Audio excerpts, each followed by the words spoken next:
आपण बघत आहात मराठी बातम्या CID तपास। मुख्यमंत्री माझी लाडकी बहीण योजनेअंतर्गत पात्र असलेल्या आणि ऑगस्ट महिन्याच्या हप्त्याच्या प्रतीक्षेत असणाऱ्या सर्व लाडक्या बहिणींकरिता एक आनंदाची बातमी आहे। सप्टेंबर 9 तारीख झाली आहे तरी ऑगस्ट महिन्याचा हप्ता वितरित केला नाही। त्यामुळे हा हप्ता कधी वितरित केला जाईल आणि किती वाट पाहावी लागणार आहे असा प्रश्न महिला लाभार्थ्यांच्या मनात निर्माण झाला होता।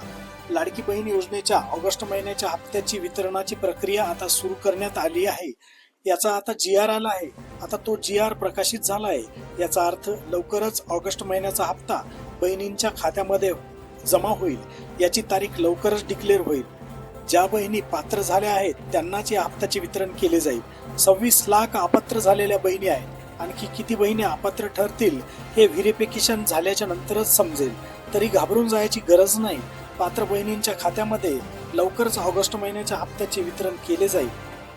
अशाच नवनवीन बातम्या पाहण्यासाठी चॅनलला लाईक सबस्क्राईब करा। धन्यवाद।